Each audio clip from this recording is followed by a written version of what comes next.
जय हिंद। जैसे कि आपने थंबनेल देख ही लिया होगा कि आज से हम आधुनिक इतिहास के बारे में पढ़ेंगे। आधुनिक इतिहास क्यों क्यों नहीं, मैं प्राचीन इतिहास और मध्यकालीन पढ़ा रहा हूँ। आधुनिक इतिहास इसलिए क्योंकि हर एक एग्जाम के लिए आधुनिक इतिहास बहुत ही ज़्यादा इंपॉर्टेंट हो गया है। चाहे आप बीपीएससी का एग्जाम दे रहे हो, यूपीपीसीएस का एग्जाम दे रहे हो, एनीवन कोई सा भी एग्जाम दे रहे हो, दरोगा फरोगा कोई सा भी एग्जाम दे रहे हो आप, आधुनिक इतिहास का वेटेज बहुत ज़्यादा हो गया है। यानी आधुनिक इतिहास से क्वेश्चन भर भर के पूछे जा रहे हैं। तो आज से आधुनिक इतिहास पढ़ाने वाला हूं और आधुनिक इतिहास बिल्कुल बेसिक से पढ़ाऊंगा और साथ ही साथ नोट्स बनवाऊंगा। यानी कि आप एक बार पढ़ लीजिए, दोबारा पढ़ने की ज़रूरत नहीं है। बाकायदे बिल्कुल अच्छे से नोट्स बनवाने वाला हूं और अच्छे से आप लोग नोट्स बनाकर रखिएगा और किसी को भी आप पढ़ा भी सकते हैं। समझ में आ रहा है ना? तो चलिए, आधुनिक इतिहास जानने से पहले, जैसे कि हम प्राचीन इतिहास जब पढ़ते हैं पहले जानते हैं हम इतिहास क्यों पढ़ें, इतिहास क्या है, इतिहास का अध्ययन कैसे करें, इतिहास का लेखन कैसे हुआ, ये सब कुछ तो जानते हैं जब हम प्राचीन इतिहास पढ़ते हैं तब। अब यहाँ पे हम आधुनिक इतिहास स्टार्ट कर रहे हैं।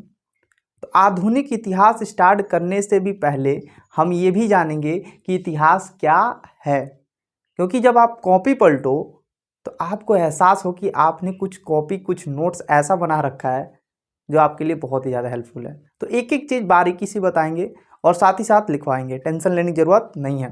तो चलिए, भारत का जो आधुनिक इतिहास है ये कब से और कैसे स्टार्ट हुआ, उससे पहले हम जानते हैं इतिहास है क्या।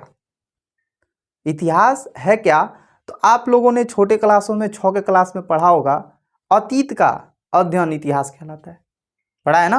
अतीत का अध्ययन क्या कहलाता है? इतिहास। आपने ऐसे ही पढ़ा होगा, या तो पुरानी बातों को बताना या पुरानी बातों को जानना इतिहास कहलाता है। नहीं कहते हैं पुराना का जमाना में बड़ा ठीक रहल।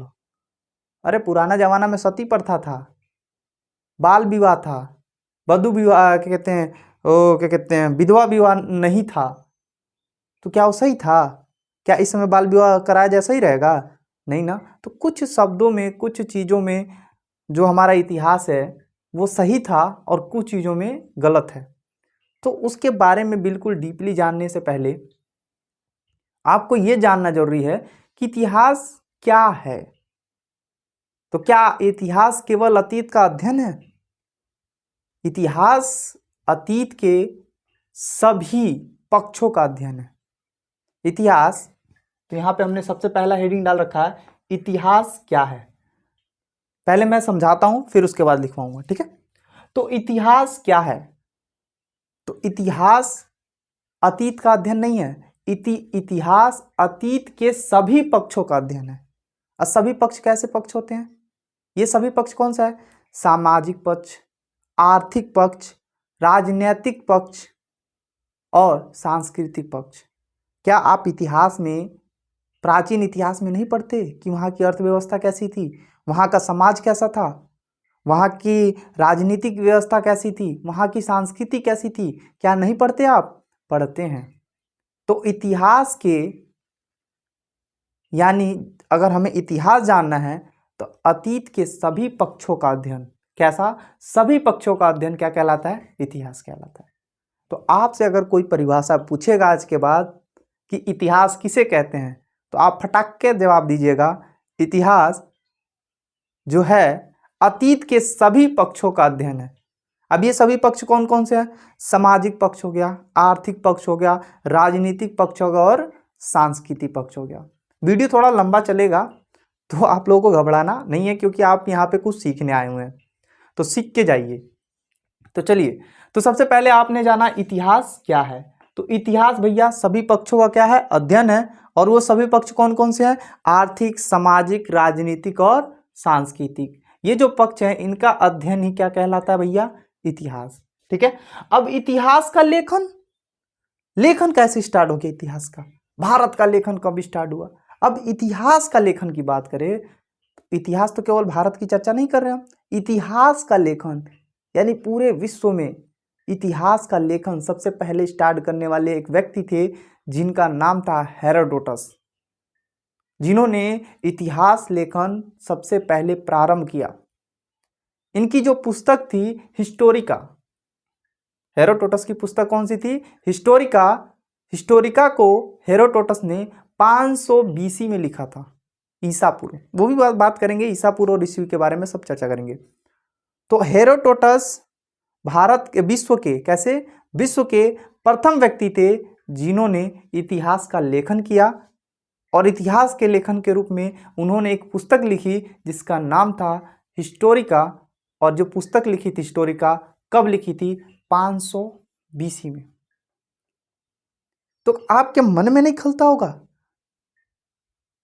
अब जैसे कि हेरोडोटस कहाँ के रहने वाले हैं? यूनान के रहने वाले हैं। तो आपके मन में भी खलता होगा कि हमारे भारत का लेखन कब से स्टार्ट हुआ, भारत के इतिहास का लेखन कब से स्टार्ट हुआ। तो भारत का लेखन आप देखेंगे, भारत के लेखन का इतिहास, क्या आपका ग्रंथ नहीं है? क्या आपका रामायण नहीं है? क्या आपका महाभारत नहीं है? क्या आपके वेद नहीं है? क्या वो इतिहास के बारे में नहीं बताते? बताते हैं, पर सुव्यवस्थित नहीं बताते। तो भारत का इतिहास का लेखन, कहाँ का? भारत के इतिहास का लेखन सुव्यवस्थित ढंग से, किस ढंग से? सुव्यवस्थित ढंग से 11वीं 12वीं शताब्दी में स्टार्ट होता है। और स्टार्ट करने वाले कलहड़ थे। कौन थे? कलहड़, जिन्होंने कश्मीर के इतिहास पर, किसके इतिहास पर? कश्मीर के इतिहास पर राजतरंगिणी पुस्तक लिखी। किसने? कलहड़ ने। तो आपको समझ में आ गया लेखन, इतिहास का लेखन सबसे पहले किसने स्टार्ट किया? हेरोडोटस ने। और हेरोडोटस ने कौन सी पुस्तक लिखी? हिस्टोरिका। और कब लिखी? 500 BC में। और भारत में सुव्यवस्थित ढंग से इतिहास का लेखन स्टार्ट करने वाले कौन थे? कलहड़। और कलहड़ ने राजतरंगिणी नामक पुस्तक लिखी जिसमें कश्मीर के इतिहास के बारे में बताया गया है। तो चलिए, आप सबसे पहले हेडिंग डालिए, इतिहास क्या है। ठीक है, आपको सबसे पहले पेज पर, अगर आप नोट्स बना रहे हैं तो पहले पेज पर लिखा होना चाहिए इतिहास क्या है। चलिए, इसमें लिखिए इतिहास क्या है। अतीत के, कैसे भैया? अतीत के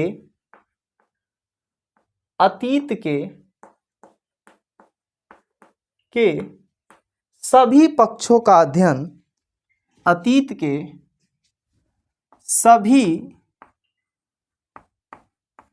पक्षों का, अतीत के सभी पक्षों का अध्ययन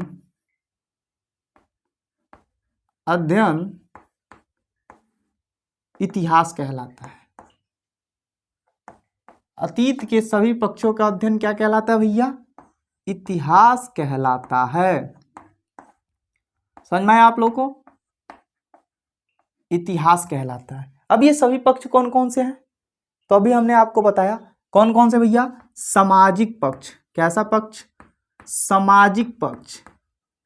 ठीक है, यानी सामाजिक के पक्ष में जानना क्या है? इतिहास है। दूसरा हो गया हमारा आर्थिक पक्ष। कौन सा? आर्थिक पक्ष।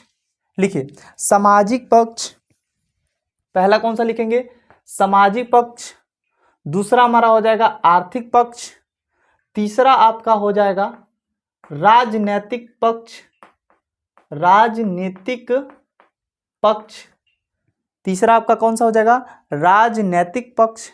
और चौथा हो जाएगा सांस्कृतिक पक्ष। क्या हो जाएगा भैया? सांस्कृतिक पक्ष। ये चार पक्ष हैं जिससे हम इतिहास कह सकते हैं, यानी इसी के अध्ययन को हम क्या कहते हैं? इतिहास। तो अगर आपसे आज के बाद कोई टीचर पूछे, चाहे कोई पूछे, तो आप फटाक से क्या जवाब देंगे? क्या? अतीत के सभी पक्षों का, एक पक्ष नहीं, सभी पक्षों का अध्ययन ही क्या कहलाता है? इतिहास कहलाता है। अब वो सभी पक्ष कौन कौन से हैं? सामाजिक पक्ष, आर्थिक पक्ष, ठीक है, और साथ साथ राजनीतिक पक्ष और सांस्कृतिक पक्ष। और कौन सा पक्ष? सांस्कृतिक पक्ष। तो यहां तक आपने लिखा। अब दूसरा हेडिंग डालिए आप, इतिहास का लेखन। किसका लेखन भैया? इतिहास का लेखन। अभी हम आधुनिक इतिहास पे नहीं चल रहे हैं, अभी हम ये बता रहे हैं इतिहास है क्या। आपने देखा इतिहास क्या है। अब दूसरा आपने हेडिंग डाला इतिहास का लेखन, यानी इतिहास लिखना कब से आरंभ हुआ, किसने सबसे पहले लिखा, भारत में कैसे लिखा गया, इसके बारे में लिखिए। इतिहास का लेखन, इसमें लिखिए, आप लोग लिखिए हेरोडोटस पहले व्यक्ति थे। कौन भैया? हेरोडोटस हेरोडोटस पहले व्यक्ति थे। हेरोडोटस पहले व्यक्ति थे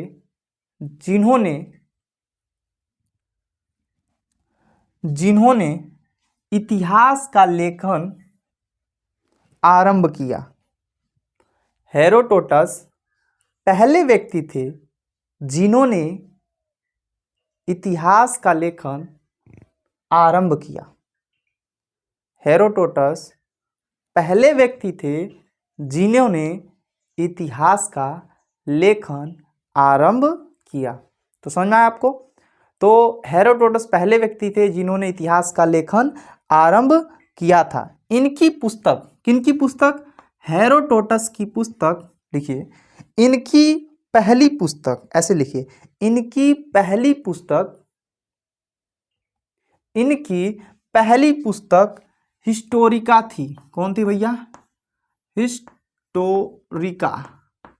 यहां पे हमने लिख दिया हिस्टोरिका थी। इनकी पहली पुस्तक हिस्टोरिका थी। इनकी पहली पुस्तक हिस्टोरिका थी। किनकी? हेरोडोटस की। तो हेरोडोटस, अभी आपको मैंने बताया, इतिहास का लेखन सबसे पहले प्रारंभ करने वाला व्यक्ति कौन था? हेरोडोटस।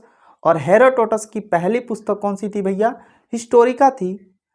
ठीक है, हिस्टोरिका थी, जिसे 500 बीसी में लिखा गया। जिसे 500 बीसी में लिखा गया, जिसे बिफोर क्राइस्ट कहते हैं। इसके बारे में चर्चा करेंगे अभी आगे, जब हमारा दूसरा टॉपिक होगा इतिहास का कालखंड। इसके बारे में काल का विभाजन हम पढ़ेंगे, तो उसमें हम आपको पूरा क्लियर बता देंगे। तो आपने क्या लिखा?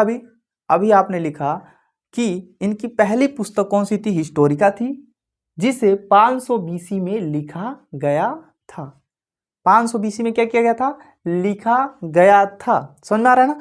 देखिए, हेरोडोटस, इसमें फिर लिखिए, हेरोडोटस यूनान के निवासी थे। कहाँ के भैया? यूनान के निवासी थे। हेरोडोटस कहाँ के निवासी थे? यूनान के निवासी थे। हेरोडोटस यूनान के निवासी थे। समझ में आ रहा है ना? हेरोडोटस कहाँ के निवासी थे? यूनान के निवासी थे। इसमें फिर लिखिए, इसके आगे और लिखिए, हेरोडोटस को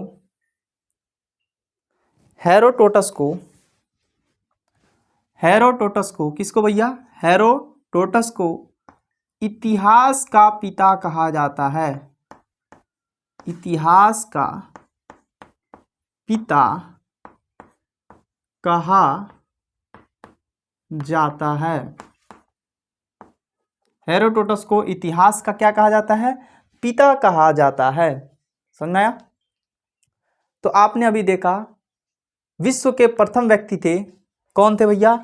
हेरोडोटस। विश्व के प्रथम व्यक्ति थे हेरोडोटस, जिन्होंने इतिहास का लेखन आरंभ किया। और इतिहास के लेखन आरंभ में इन्होंने अपनी पहली पुस्तक हिस्टोरिका लिखी। कौन सी? हिस्टोरिका। कब लिखी? 500 बीसी में। और 500 बीसी में इन्होंने लिखा। तो हेरोडोटस कहाँ के रहने वाले थे? यूनान के। और हेरोडोटस को इतिहास का पिता कहा जाता है। हेरोडोटस को इतिहास का पिता कहा जाता है। पैराग्राफ चेंज कीजिएगा और नीचे लाइन से लिखिएगा, परंतु भारत में इतिहास का, किसका भैया? इतिहास का। परंतु भारत में इतिहास का सुव्यवस्थित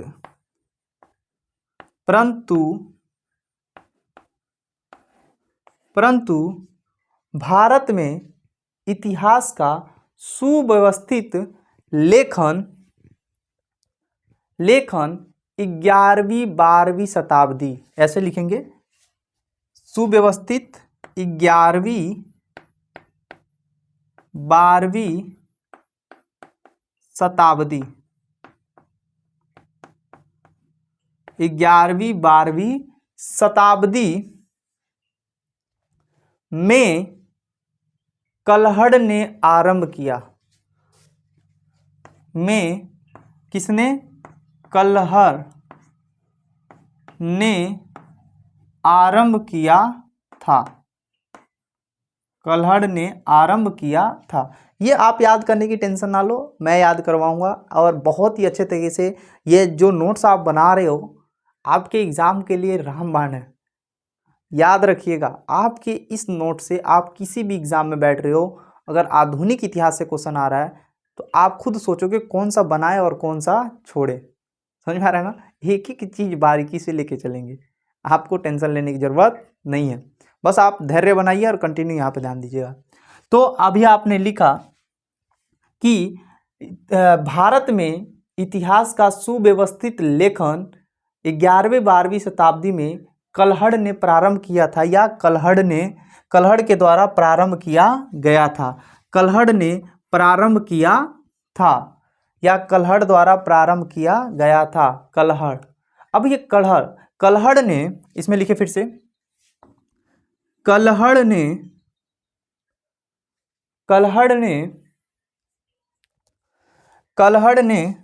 कश्मीर के इतिहास पर, किसके इतिहास पर भैया, कल्हड़ ने कश्मीर के इतिहास पर, कल्हड़ ने कश्मीर के इतिहास पर राज तरंगणी, कौन सी तरंगणी, राज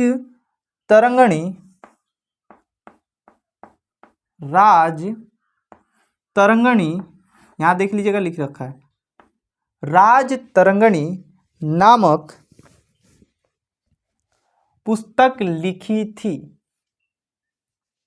राज तरंगणी नामक पुस्तक लिखी थी।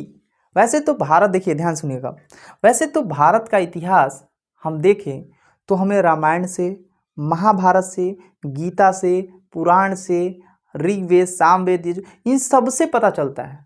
पर सुव्यवस्थित ढंग से भारत का इतिहास अगर जानना है तो हमें राज तरंगणी पढ़ना होगा। और राज तरंगणी पुस्तक किसकी है भैया, कल्हड़ की है। और राज तरंगणी पुस्तक में क्या बताया गया है, कश्मीर के इतिहास के बारे में बताया गया है। समझ में आ रहा है आप लोगों को। तो अभी हमने दूसरा टॉपिक भी कंप्लीट कर दिया, इतिहास का लेखन। एक बार फटाफट रिवीजन करो एकदम शॉर्ट में, यहाँ ध्यान दीजिएगा, यहाँ ध्यान दीजिए। इतिहास का लेखन स्टार्ट करने वाला विश्व का प्रथम व्यक्ति था हेरोडोटस। हेरोडोटस ने अपनी पहली पुस्तक लिखी हिस्टोरिका। क्या लिखा भैया, हिस्टोरिका। कब लिखा, 500 BC में। और हेरोडोटस कहाँ के रहने वाले थे, यूनान के रहने वाले थे। हेरोडोटस कहाँ के रहने वाले थे, यूनान के रहने वाले थे। और साथ ही साथ हमने आपको बताया जो हेरोडोटस थे ये विश्व के पहले व्यक्ति जिन्होंने इतिहास का लेखन आरंभ किया, जिसकी वजह से इनको इतिहास का पिता भी कहा जाता है। समझ आ रहा। तो क्वेश्चन आपके एग्जाम में आएगा, इतिहास के का पिता किसे कहते हैं, तो सीधा मारना है ऑप्शन नंबर डी, उठा के पटक देना है ऑप्शन नंबर डी में। क्या, हेरोडोटस। हेरोडोटस की पुस्तक का नाम हिस्टोरिका। कब लिखी गई, 500 BC में। कहाँ के रहने वाले थे, यूनान के। समझ में आ रहा ना, इन्हीं को इतिहास का पिता कहा जाता है। पर भारत में सुव्यवस्थित ढंग से इतिहास का लेखन कल्हड़ ने प्रारंभ किया और कश्मीर के इतिहास के बारे में उन्होंने राज तरंगणी में लिखी थी। और राज तरंगणी पुस्तक किसकी है भैया, तो आप डायरेक्ट बोलिएगा कल्हड़ की। समझ में आया। तो आपका 2 पॉइंट तो तैयार हो गया, इतिहास क्या है और इतिहास का लेखन। समझ में आ गया इतिहास का लेखन। किसी को समझा सकते हो कि नहीं समझा सकते, समझा दीजिएगा, ठीक है ना। तो इतिहास का लेखन समझ में आ गया। अब हम बात करेंगे इतिहास का काल विभाजन।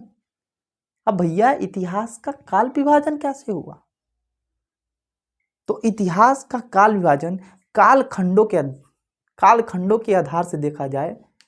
किसके आधार पे, कालखंड। काल मतलब होता है समय, ठीक है। कालखंडों के आधार पर देखा जाए तो इतिहास को 2 भागों में बांटा गया है, एक तो BC और एक AD। एक BC और एक AD।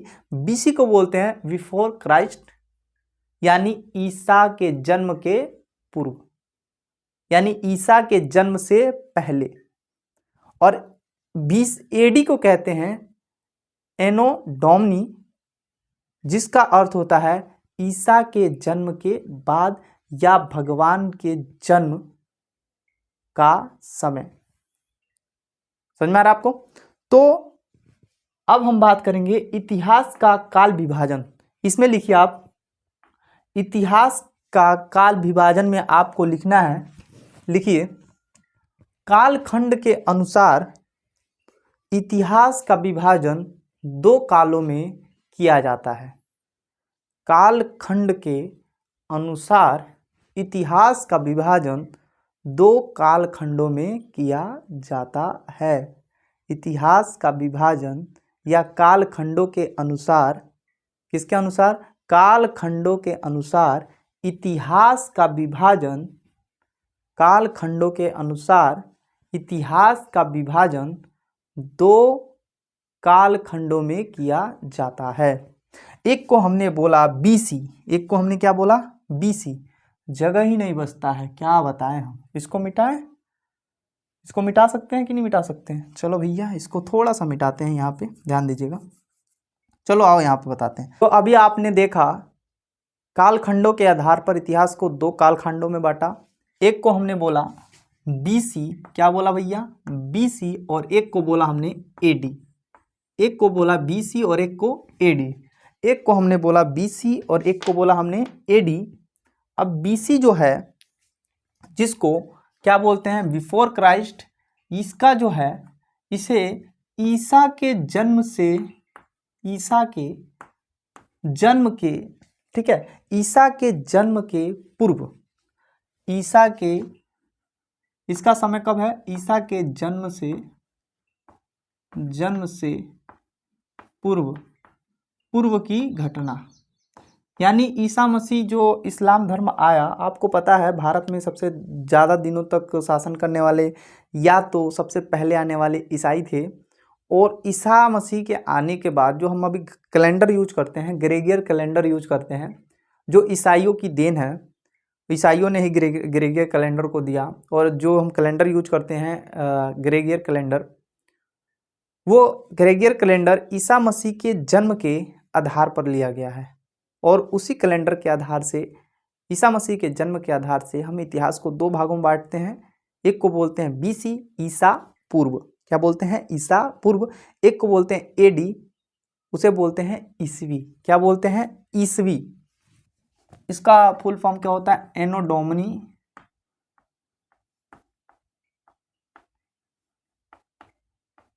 ठीक है। और एनो डोमिनी इसका मतलब होता है भगवान के जन्म का समय, ठीक है। भगवान का 1 वर्ष, ये बोल सकते हैं आप, भगवान का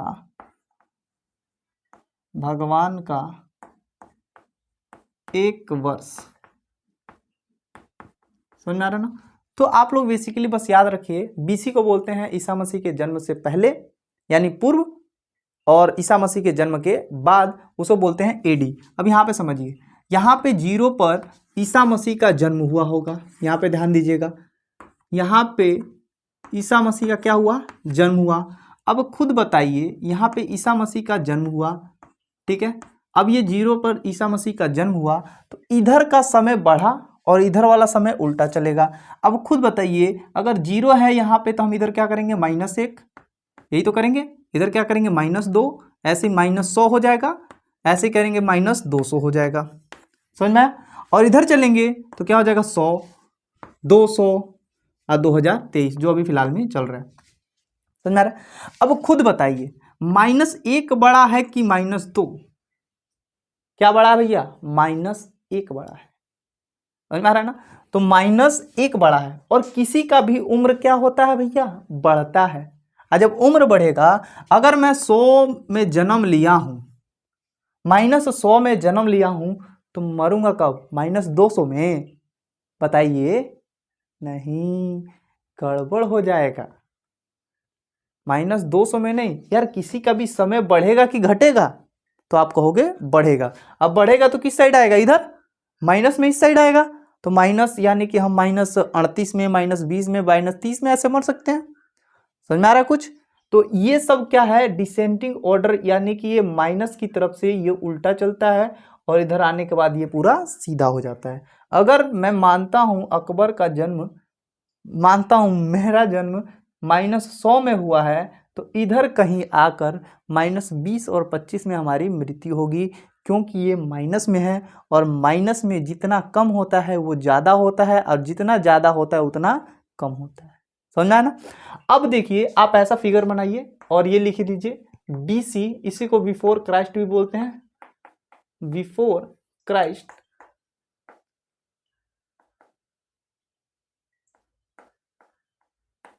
ठीक है।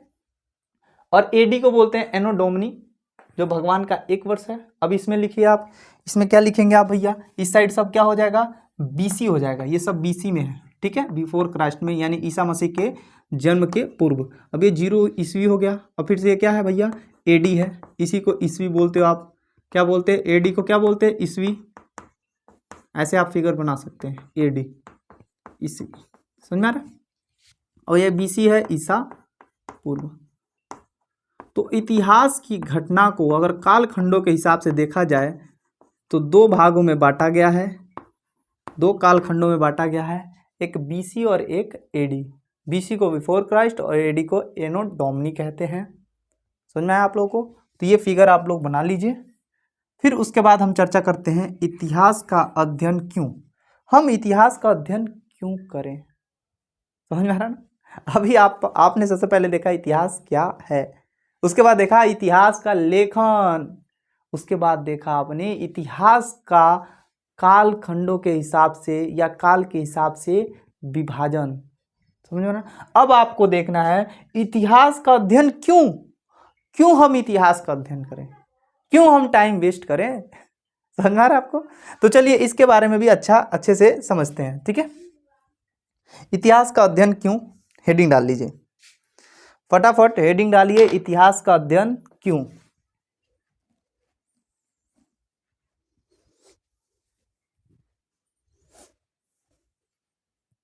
देखिए, आप सभी जानते हैं अतीत के सभी पक्षों का अध्ययन इतिहास कहलाता है। समझ में आ रहा है? तो अतीत के सभी पक्षों का अध्ययन जब आपका इतिहास कहलाता है, तो इतिहास के बारे में जानना 2 तरीके से हम जान सकते हैं, एक नकारात्मक पक्ष, किस पक्ष से, नकारात्मक पक्ष, और एक सकारात्मक पक्ष। अब नकारात्मक पक्ष से हम क्या सीखते हैं और सकारात्मक पक्ष से हम क्या सीखते हैं, जो चीज़ हम वहाँ से कलेक्ट करते हैं वो सीखते हैं, वही हमारे लिए इम्पोर्टेंट हो जाता है इतिहास का अध्ययन। अब हम बात करते हैं नकारात्मक क्या है। आप इस समय से पहले चलते हैं थोड़ा पीछे की तरफ, इतिहास में चलते हैं, अतीत में चलते हैं, उन सभी पक्षों के बारे में जानते हैं जो हमारा सामाजिक, आर्थिक, राजनीतिक और सांस्कृतिक था। तो उन पक्षों में कुछ ऐसे भी थे, देखते हो आप लोग गांव देहात में कहते हैं कि पुराना का जमाना ठीक रहा, सुने हैं ना, पुराना जमाना ठीक था। पुराना जमाना रियल में देखा जाए तो कुछ मामलों में ठीक था, जैसे सामाजिक, सांस्कृतिक, बहुदेशीय सांस्कृतिक, ठीक है, इन मामलों में हम देखे जाए भारत की संस्कृति का विदेशों में योगदान, पूरे विश्व में योगदान, इस मामले में इतिहास का अध्ययन बहुत ही सही था। पर कुछ ऐसे भी हैं, इन सबको तो हम सकारात्मक बोल सकते हैं, पर कुछ ऐसे भी हैं जिसको हम नकारात्मक पक्ष में रख सकते हैं। जैसे इतिहास के समय, प्राचीन इतिहास के समय, इतिहास में पिछले के ज़माने में, पुरानका ज़माने में जो कहते हैं, उस समय क्या हुआ करता था, सती प्रथा। सुने हैं सती प्रथा? अरे सती प्रथा का मतलब होता है हस्बैंड मर जाए तो वाइफ को भी साथ में जला दो, वही क्या है, सती प्रथा हुआ करता था। तो ओ बेरा का हस्बैंड अगर बकलोलो है ना, एकदम बकलोल है, गांजा भगेड़ी है, तब वो मरेगा तो टुकुर टुकुर मेहरारू और देखेगा, का हो सती होकबू ना, यानी मजबूरी रहता था, हस्बैंड कैसे भी हो, मर रहे हैं तो उनके साथ ही मरना है। ये सती प्रथा था उस समय। ये बरा सती प्रथा कराओ ना, साता प्रथा कर देंगी सब लड़कियाँ। तो हमारा साता प्रथा यानी कि हमू मोरम तो तू जोरबो हमारा। तो जब आदमी पे खुद पे आता है तो सारा नियम कानून खत्म हो जाता है।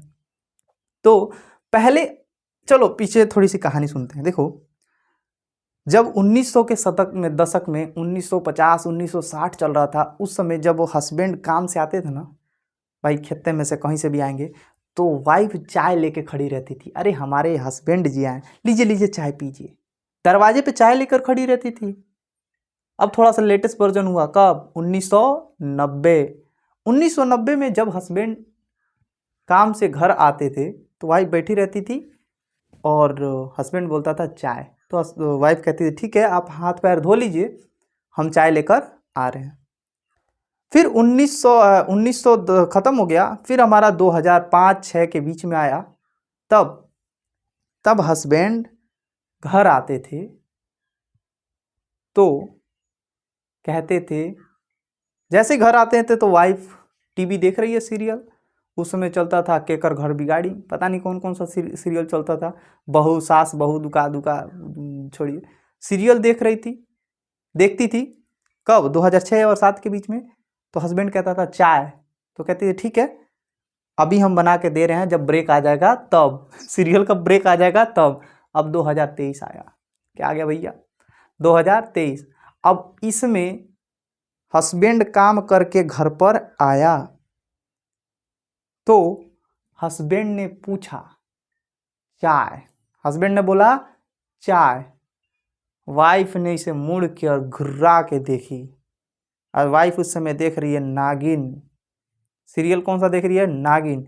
और घुर्रा के देखी तो हस्बैंड ने कहा हम तो ये पूछ रहे थे आप लोग ही, हम तो बनाने जा रहे हैं। समझ में आया ना। तो धीरे धीरे सब कुछ परिवर्तन हो। ये छोटी सी कहानी है, थोड़ा सा मनोरंजन के लिए था। चलिए हम अपने टॉपिक पे आते हैं। तो सती प्रथा, ये सब प्रथा उस समय चल, सती प्रथा हो गया, बाल विवाह हो गया उस समय, जो कि एक नकारात्मक पक्ष था। नकारात्मक था कि नहीं था। तो अब इसमें आपको लिखना है किसमें, इतिहास का अध्ययन क्यों, इसमें लिखिए आप लोग। हम जानते हैं कि इतिहास अतीत के सभी पक्षों का अध्ययन है। हम जानते हैं कि इतिहास अतीत के सभी पक्षों का अध्ययन है, परंतु इतिहास के दो प्रमुख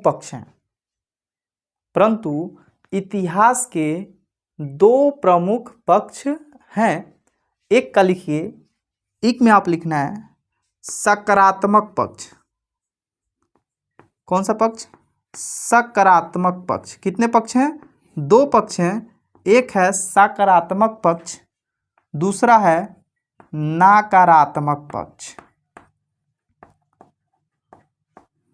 ठीक है, एक है सकारात्मक पक्ष और दूसरा है नकारात्मक पक्ष।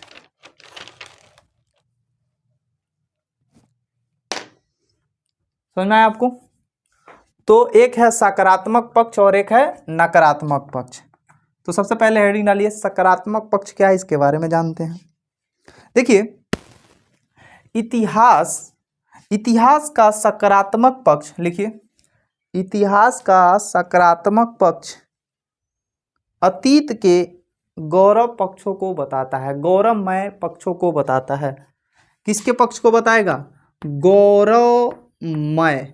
अब ये गौरवमय पक्ष क्या है भैया, तो इतिहास की जो बीती हुई बातें हैं जिसमें बहुत ज़्यादा इम्पोर्टेंट, जैसे कि हमारा बहु सांस्कृतिक, यानी कि क्या कहते हैं, हमारे भारत की संस्कृति, यानी प्राचीन भारत की हमारी संस्कृति, यानी पीछे जो अतीत में बीत गई वो सब की संस्कृति जो है, यानी जो गौरव की बात है उसके बारे में सकारात्मक में हम क्या देखते हैं, इतिहास के, देखो इसमें हमने क्या बोला, इतिहास का सकारात्मक पक्ष अतीत के गौरवमयी पक्षों को बताता है। ठीक है, इतिहास का सकारात्मक पक्ष, ठीक है, इतिहास का सकारात्मक पक्ष अतीत के गौरवमयी पक्षों को बताता है। अब ये गौरवमयी पक्ष क्या है भैया? जैसे में लिखिए, जैसे बहुसंस्कृतिवाद, क्या लिखेंगे भैया? बहुसंस्कृतिवाद, यानी हमारे भारत में पहले कई प्रकार की संस्कृति थी जो बहुत ही ज़्यादा इम्पोर्टेंट थी। साथ ही साथ सभ्यताओं का विकास एक प्रकार से हमारे लिए गौरव की बात है कि हमारे भारत में कई वर्षों पहले एक सभ्यता का जन्म हो चुका था। सभ्यताओं का विकास, समझ आया आपको? तो ये हो गया। फिर एक तीसरा लिख दीजिए इसी में, जैसे में आप लिख रहे हैं ना, तो बहुसांस्कृतिकवाद हो गया, सभ्यताओं का विकास हो गया। तीसरा लिखिए, तीसरा लिखना है आपको भारतीय संस्कृति का विश्व में, किसमें भैया? विश्व में भारतीय संस्कृति का योगदान, विश्व में भारतीय संस्कृति का योगदान, विश्व में भारतीय संस्कृति का योगदान। तो आपको खुद बताइए, अगर हमारा जो भारत की संस्कृति है, ठीक है, भारत की जो संस्कृति है, अगर विश्व में हमारी संस्कृति को अपनाया जा रहा है तो हमारे लिए गौरव की बात थी कि नहीं थी? तो इतिहास के दो पक्षों की तरह से अध्ययन किया जा सकता है, एक सकारात्मक और एक नकारात्मक। तो सकारात्मक आपको समझ में आ गया। इतिहास का वो पक्ष जिस पक्षों में गौरवमयी बातों को बताया गया है, चाहे गौरवमयी पक्षों का बताता है, गौरवमयी पक्षों को बताता है, उसे हम सकारात्मक पक्ष कहते हैं। जैसे कि बहुसांस्कृतिकवाद, सभ्यताओं का विकास, विश्व में भारत की संस्कृति का योगदान। अब आप हेडिंग डालेंगे नकारात्मक पक्ष क्या है? हेडिंग डालिए नकारात्मक पक्ष।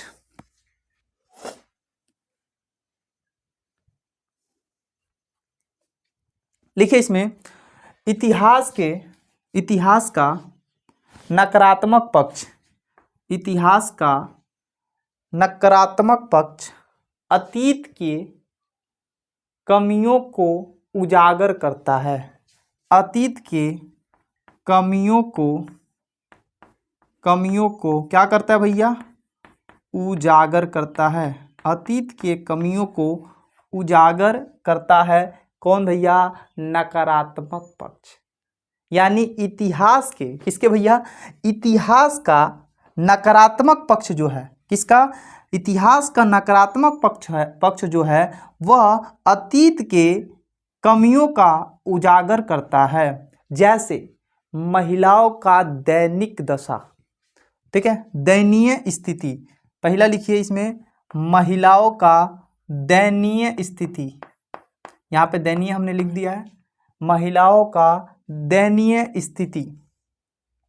सती प्रथा लिखिए भैया, सती प्रथा एक तरह से बुरी बात है कि नहीं? हम लोगों के लिए कमी है कि नहीं? उस समय सती प्रथा हुआ करती थी, जिस समय क्या कहते हैं, अगर कोई पुरुष मर गया तो उसकी वाइफ को साथ में जला देना। खुद बताओ, क्या उसका जीने का अधिकार नहीं है कि नहीं है? है। तो वो एक तरह से हमारे लिए बुरी बात है, कमी है कि नहीं है? बहुत ही है।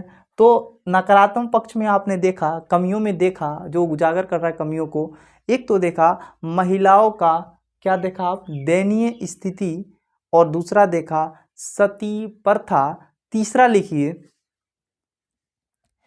लिखिए जन्म के आधार पर वर्ण विभाजन। जन्म के आधार पर वर्ण विभाजन। अब ये वर्ण विभाजन क्या है? पहले जब हमारा वैदिक सभ्यता स्टार्ट हुआ ना, वैदिक सभ्यता, जब प्राचीन इतिहास जब पढ़ेंगे तो वहाँ बताएंगे। यहाँ पे तो बस इतिहास का थोड़ा सा स्ट्रक्चर पढ़ना है, उसके बाद आधुनिक इतिहास पढ़ना है। आपको समझ में आ रहा है ना? तो जैसे वैदिक सभ्यता स्टार्ट हुआ तो उस समय जो जाति का विभाजन था वो कर्म के आधार पे था। जो जैसा कर्म करता था वैसे उसकी जाति हुआ करती। पर धीरे कर्म के आधार पर ना होकर जन्म के आधार पर वर्ण का विभाजन होने लगा, जाति का, वर्ण का, सबका विभाजन होने लगा, जो बहुत ही एक हमारी कमी है। क्योंकि उस समय कहा जाता था जिनको चारों वेदों का ज्ञान है उन्हें हम उपाध्याय कहेंगे। चारों वेदों का ज्ञान जिसे है उनको हम क्या कहेंगे? उपाध्याय। और जब वही जन्म से हो गया तो लड़का पी के नाली में ढहा है, फिर भी वो उपाध्याय है, भले उसको एक भी अक्षर नहीं मालूम कि वेद क्या है, फिर भी वो क्या है? उपाध्याय। ये जन्म से हो गया, जो हमारे लिए नकारात्मक पक्ष है। समझ में आया? इसमें और लिखिए, आपने क्या लिखा? सबसे पहले महिलाओं की दैनिक स्थिति, सती प्रथा, और दूसरा आपने लिखा जन्म के आधार पर वर्ण का विभाजन, जातिवाद। क्या लिखेंगे? जातिवाद। जातिवाद, महिला शिक्षा पर रोक, जातिवाद, महिला शिक्षा पर रोक इत्यादि। जातिवाद, महिला शिक्षा पर रोक इत्यादि।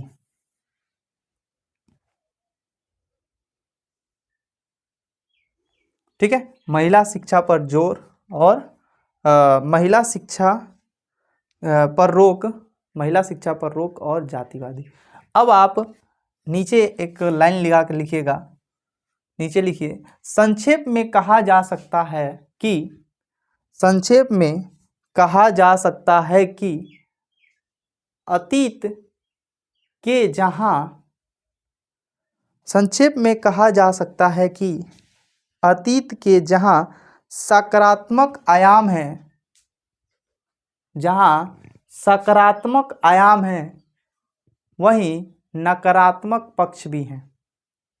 जहां अतीत में कहा जा सकता है कि जहां सकारात्मक आयाम है वहां नकारात्मक पक्ष भी है। ठीक है, हमें अतीत से, हमें अतीत से, अतीत की कमियों, अतीत की कमियों से, हमें अतीत से, हमें अतीत से, अतीत की कमियों से,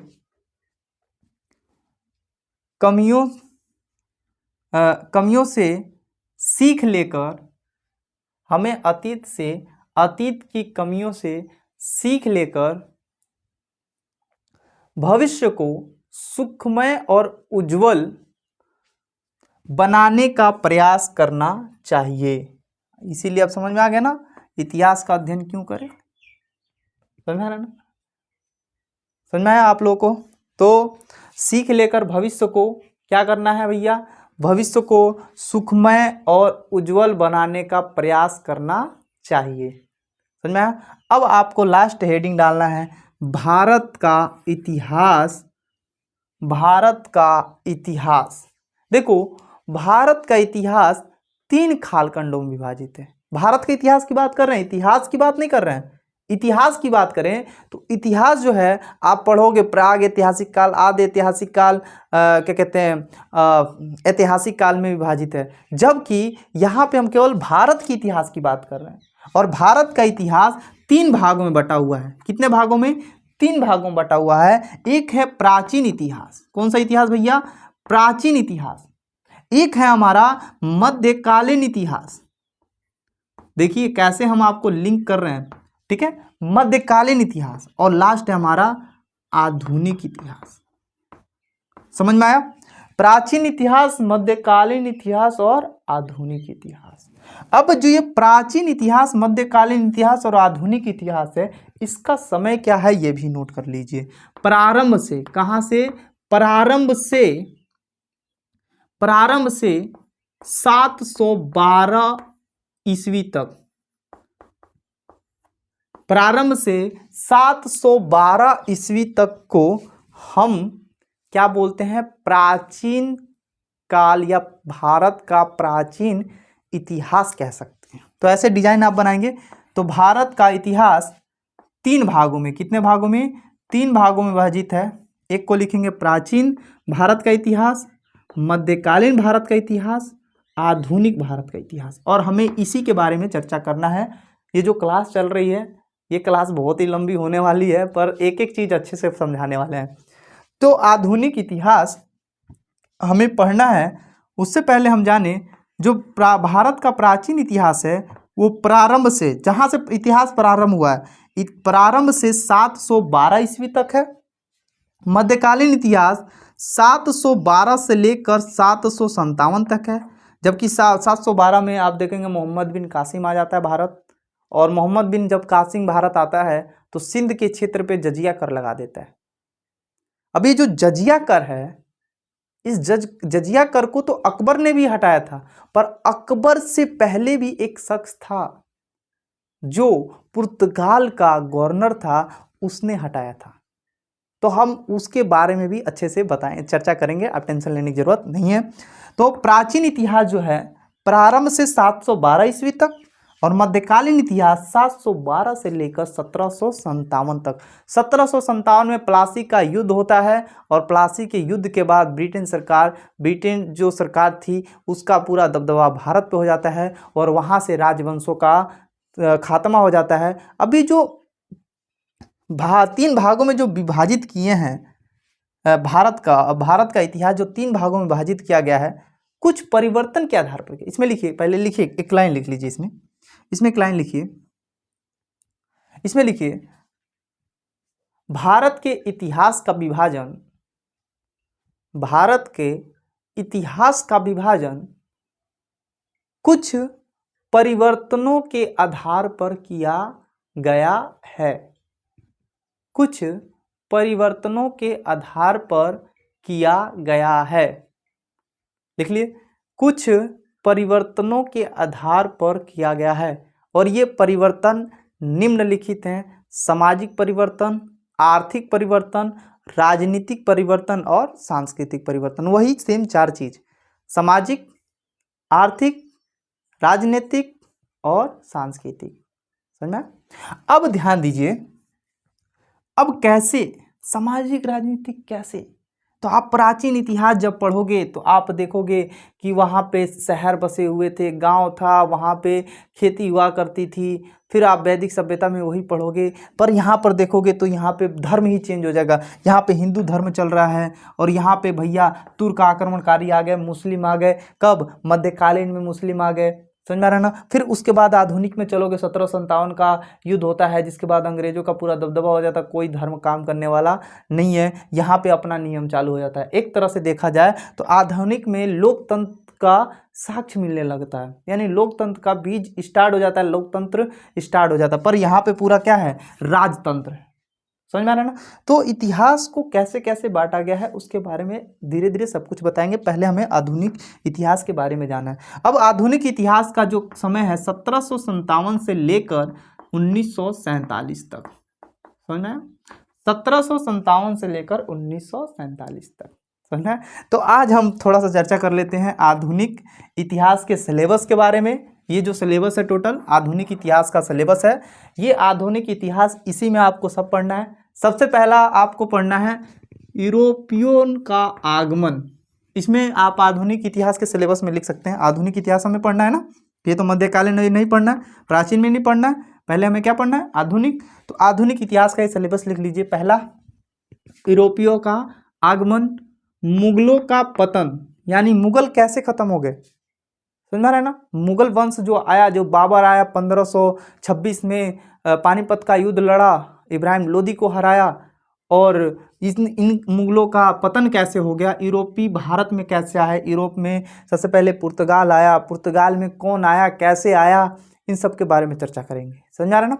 अब ध्यान दीजिएगा, क्षेत्रीय राज्यों का उदय। अब देखिए, जब मुगलों का पतन हो जाएगा, एक बड़ा साम्राज्य है मुगल, अब जब उसका पतन हो जाएगा तो छोटे छोटे टुकड़ों में बटेंगे, और जब छोटे छोटे टुकड़ों में बटेंगे तो हर राज्य का राजा अपना शासन स्टार्ट कर लेगा।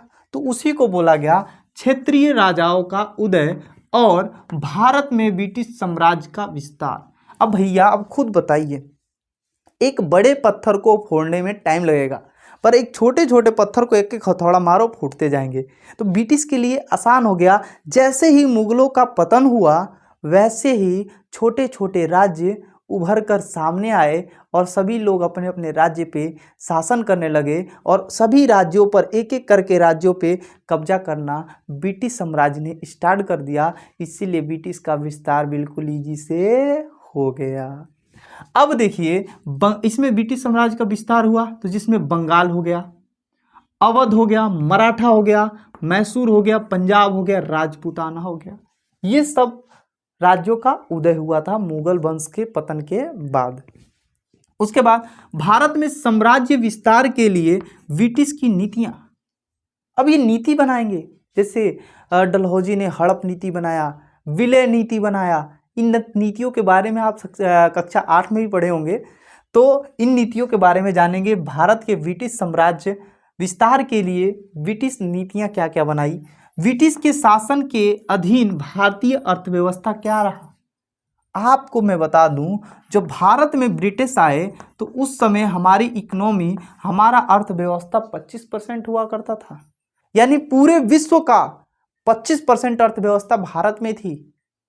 और जब ब्रिटिश भारत को छोड़कर गए 1947 में छोड़कर गए तो भारत की अर्थव्यवस्था 4% रह गई थी। कितने परसेंट? 4%, बिल्कुल चूस के छोड़ा था इन लोगों ने। अब ध्यान दीजिए, अब 1857 के विद्रोह से पहले का विद्रोह और फिर उसके बाद का विद्रोह, जिसमें जनजाति विद्रोह, जनजाति में संथाल आ गया, मुंडा आ गया, ये जो बिहार से रिलेटेड बहुत सारी किसान आंदोलन हो गया, ठीक है, किसान विद्रोह हो गया। उसके बाद अन्य विद्रोह भी हैं, इन सब के बारे में चर्चा करेंगे हम। उसके बाद 1857 की क्रांति का खुद का विद्रोह हो गया। जब 1857 की क्रांति का विद्रोह हम जब पढ़ लेंगे तो इसमें कुछ चीजें और हैं, जैसे सामाजिक, ठीक है, 2 पॉइंट और नोट कर लीजिएगा इसमें, इसके नीचे ही, यहाँ पे जगह तो नहीं है, रुकिए यहाँ पे नोट कर लीजिए। अभी आपने कहाँ तक लिख लिया? 1857 का विद्रोह लिखा, ये नीचे नहीं लिखना, ये कुछ नहीं है, इधर वाला था।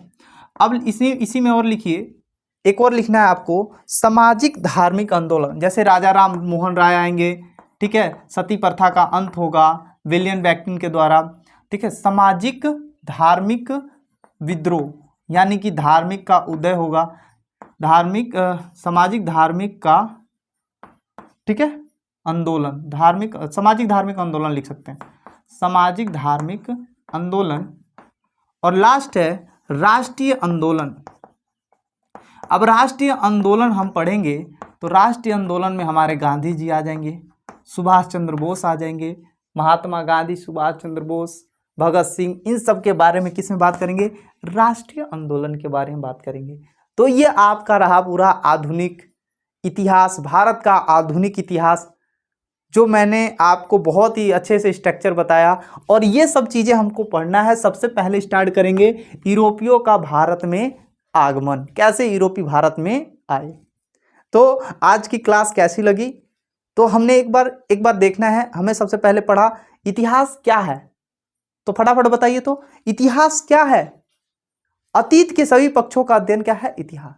अब ये सभी पक्ष कौन कौन से हैं? सामाजिक, आर्थिक, राजनीतिक और सांस्कृतिक, ये चारों पक्ष का अध्ययन ही क्या है? इतिहास है। उसके बाद हमने क्या देखा?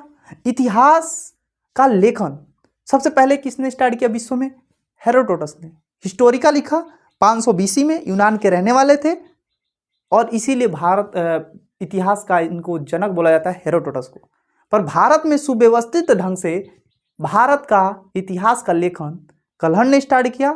कश्मीर के इतिहास पर एक पुस्तक लिखी, राजतरंगिणी, समझ में आया आपको? उसके साथ ही साथ लेखन हुआ।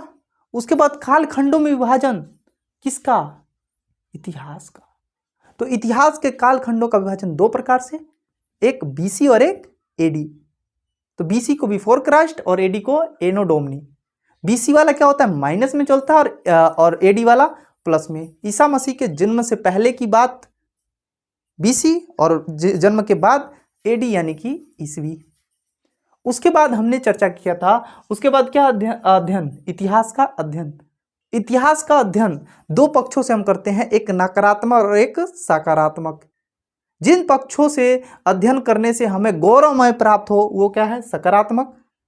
और जिससे हमें कमियों का उजागर हो उसे नकारात्मक कहते हैं। सकारात्मक में जैसे बहुसंस्कृतिवाद, सभ्यताओं का विकास, पूरे विश्व में भारत की संस्कृति का योगदान, ये तो सकारात्मक था। नकारात्मक में सती प्रथा हो गया, बाल विवाह हो गया, महिलाओं पे शिक्षा पे रोक, ठीक है, जातिवाद हो गया, रूढ़िवाद हो गया, ये सब क्या है? नकारात्मक है। ठीक है, उसके बाद हमने बात किया था क्या? तो भारत के इतिहास का विभाजन 3 भागों में होता है। भारत के इतिहास, विश्व का इतिहास नहीं, भारत के इतिहास का विभाजन 3 भागों में, प्राचीन इतिहास, मध्यकालीन और आधुनिक। और हमें क्या पढ़ना है? आधुनिक। अब मध्यकालीन, प्राचीन प्रारंभ से लेकर 712 तक, 712 में मोहम्मद बिन कासिम आ गया, जहां से आधुनिक स्टार्ट हो गया। 712 से लेकर 1757 तक मध्यकालीन, 1757 में प्लासी का युद्ध हुआ, आधुनिक स्टार्ट हो गया। 1757 से लेकर कहाँ तक? 1757 से लेकर 1947 तक आधुनिक इतिहास। समझ में आया आपको? और ये रहा सिलेबस, जैसे यूरोपियन का आगमन, मुगलों का पतन, क्षेत्रीय राज्यों का उदय। तो आपको क्लास बहुत ही अच्छा लगा होगा, मुझे पता है। तो एक बार लाइक कर दीजिए और दोस्तों को शेयर कर दीजिए, और चैनल सब्सक्राइब नहीं किया तो बगल में रेड कलर का दिख रहा है, सब्सक्राइब कर दीजिए। ठीक है, धन्यवाद।